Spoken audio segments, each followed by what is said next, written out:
What's up, dreamers? You know how the details of a perfect dream evaporate the moment you wake up? That's basically what social media has done to our memory of the Sandman. One minute, we're immersed in a world of endless gods. The next, our brains are empty. Well, it's time to re-enter the dreaming. Let's kick off a summary that's anything but forgettable. This is not a boring recap. This is your one-way ticket back to the kingdom of Morpheus. Okay, so picture this. The year is 1916. Some rich, grieving dad named Roderick Burgess, who's basically a boomer who found a Dark Magic for Dummies book, decides he's going to trap the Angel of Death in his basement to bring his son back from the war. You know, a totally normal, insane weekend project. But in a classic cosmic wrong number situation, he accidentally summons Death's little brother instead. And who does he catch? This guy, Lord Morpheus, also known as Dream. He's the Emo King of Narnia's goth cousin, the CEO of your subconscious, the guy who designs everything from your best day ever dreams to those ones where you show up for a final exam with no pants on. He's cosmic royalty, and now he's stuck in a glass bubble in some rando's basement. Meanwhile, one of Morpheus's own creations, a literal walking nightmare with teeth for eyes, is on the loose in the real world. Meet the Corinthian. This dude is a walking, talking creepypasta with a talent for charming people and then, doing serial killer stuff. He actually helps Burgess keep his boss locked up so he can have his fun. So for the next 100 years, Morpheus is offline. The result? The dreaming, his kingdom, starts falling apart like a website with no admin, and some people in the real world just never wake up. It's a whole mess. Back in the mansion, Burgess has a son, Alex, and also manages to get his mistress, Ethel, pregnant. When he demands an abortion, she bounces, but not before raiding his stash and stealing all of Morpheus's magical tools. Fast forward to the present day. Morpheus is still in his glass prison, now guarded by an elderly Alex. But a simple mistake breaks the magical seal, and our Goth King finally escapes. His first order of business? He curses Alex to an eternal sleep, a taste of his own medicine, and zips back home.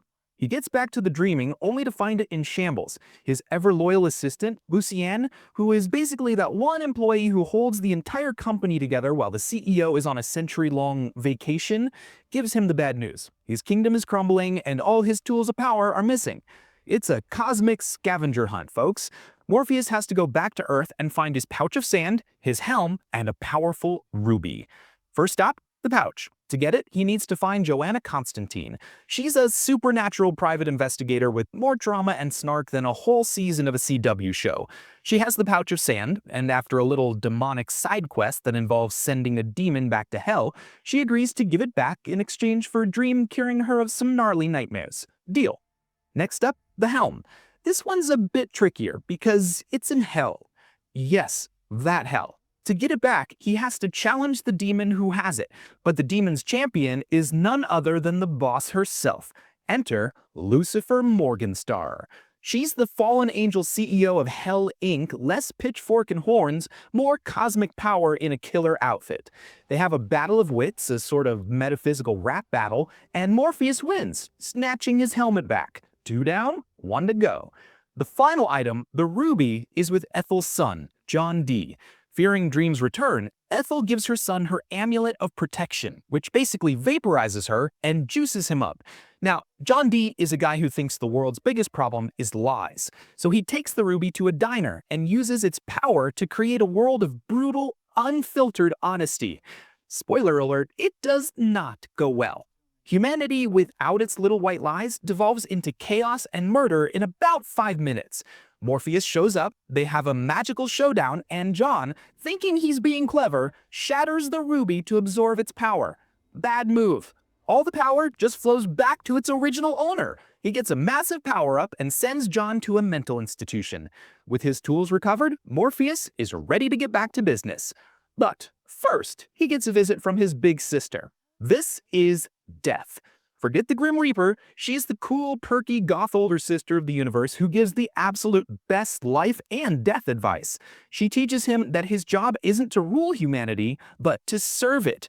It's a huge perspective shift for our broody protagonist. Okay, so now we pivot to the main event of the season. Meet Rose Walker. She's a young woman looking for her lost little brother, Jed. Oh, and she also happens to be a dream vortex, a once-in-a-generation human who can unconsciously warp the dreaming and, if left unchecked, could literally destroy both the dream world and the waking world. No pressure, right? Morpheus decides to mentor her instead of, just deleting her from existence. But things get complicated. The Corinthian, our nightmare on the loose, sees Rose's power as his ticket to freedom and a new world order.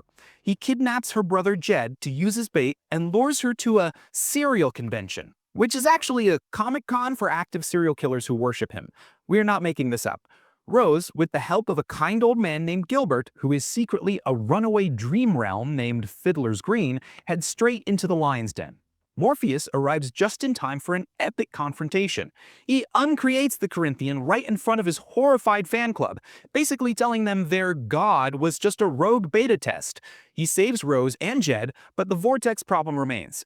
And here's the final plot twist brought to you by Cosmic Family Drama.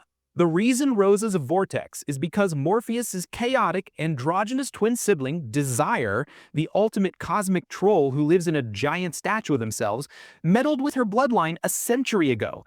It was all a convoluted scheme to force Morpheus to spill family blood by killing Rose, which would have started an all-out war among the Endless.